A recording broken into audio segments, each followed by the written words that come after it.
Ok, ahora vamos a hablar de las características técnicas del OBJT. Vamos a hablar un poco de las especificaciones de algunos fabricantes de OBJT. Y lo que podemos decir es que, bueno, dependiendo del modelo del OBJT, dependiendo de su cápsula de fabricación, hay distintos modelos con los tres terminales, modelos que tienen que ver una cápsula. Y también depende de la potencia, el manejo de potencia, uno tiene unas características diferentes a otros. ¿Ok? Estos diseños son para dispositivos electrónicos. Unos tienen unas cápsulas para disipar calor, otros tienen, vemos cómo se identifican los terminales y bueno, cómo es su modelo constructivo. Uno en este caso, definen cuáles son los diferentes terminales del, del, del BJT.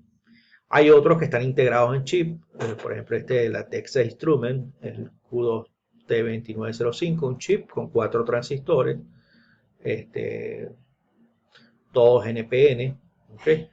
Pero cada terminal del chip tiene asociada cada punto emisor base colector y tiene un nodo central que, bueno, no tiene no tiene ninguna conexión, pero podemos, eh, se tiene disponibilidad también de forma integrada. Aquí como vemos nosotros en la siguiente hoja de datos, podemos ver un transistor tipo NPN para pequeña señal. Este, estos transistores son de la marca, esta marca es ST, ¿ok? El tipo es el 2N3904. eh, y bueno, nos dan una serie de características acá de cuáles son sus valores específicos, ¿no? Tenemos acá los diagramas esquemáticos, cómo podemos nosotros identificar los terminales 1, 2 y 3. Aquí ustedes pueden ver que el PNP tiene una parte recta y una parte curviada. Si nosotros miramos de la parte completamente plana, perdón, no recta, plana, una parte curviada, la parte plana, nosotros podemos identificar los terminales 1, 2 y 3, donde el 1 es el emisor, el 2 es la base y el 3 es el colector. ¿Ok? Este, igual en este, es un poco más pequeño, pero puedes identificar desde la parte plana en forma de izquierda hacia derecha, puedes identificar cuáles son cada uno de los terminales. Para el NPN es el 2N3904, pero el PNP es el 2N3906. ¿Ok? Los datos que tienen un voltaje colector base, ¿ok? En inversa máximo de 60 voltios. ¿Ok? Y un voltaje colector emisor eh, con base abierta máximo de 40 voltios. ¿Okay? Esos son los voltajes, podemos decir que son como los voltajes de ruptura, de diseño, de tensión máxima de diseño que puede soportar el equipo. Eh, la voltaje base emisor es de 6 voltios. ¿Ok? Y la corriente en el colector 200 miliamperios. Perfecto. Esto, esto tiene una potencia máxima de disipación a 25 grados centígrados de 625 milivatios. Y la temperatura máxima de las uniones, así como el diodo, de 150 grados centígrados. Estas son parte de las características técnicas, donde lo resaltante son las características de los voltajes de diseño de ruptura de los transistores y la corriente que está manejando el colector, la máxima corriente que puede soportar, en este caso de 200 miliamperios. Ok, en algunos. Ok, y bueno, en la hoja de datos también tenemos los límites de operación.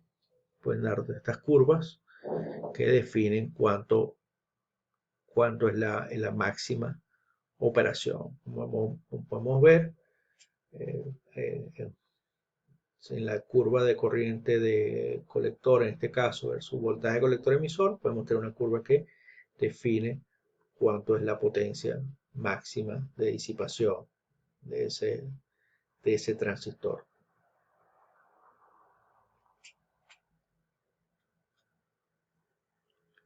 Ok, bueno, entonces esto es lo que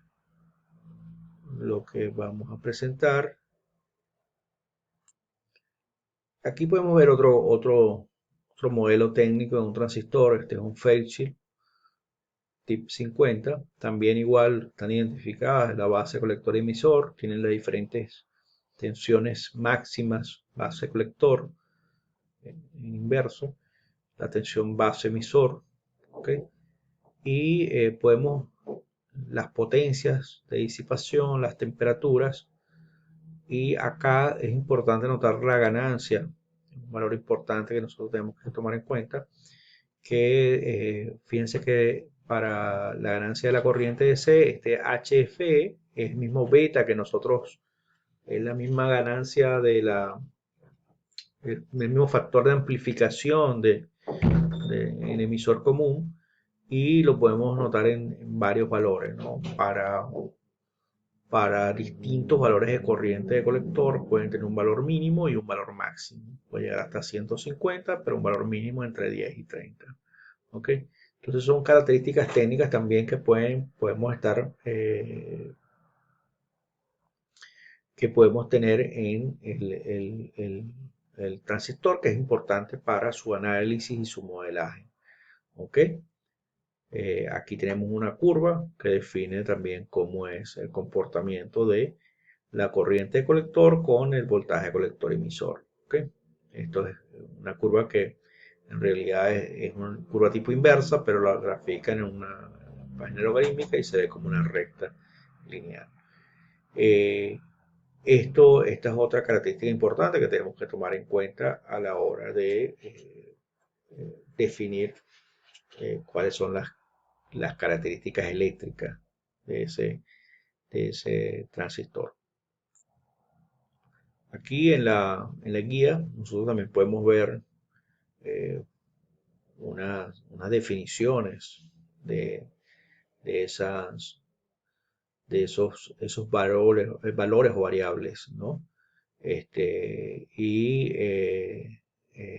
ver cómo aquí hay una consideración importante, que es el factor de ajuste. El factor de ajuste lo que hace es que en tus especificaciones técnicas, en la hoja técnica te dan una cierta temperatura, pero si estás en una temperatura de operación diferente, tienes que considerarlo. ¿Ok? Eh, y bueno, tiene que ver con si aumenta o disminuye la resistencia térmica. Pero bueno, es otro valor que se considera como parte de los cálculos al momento de definir la potencia.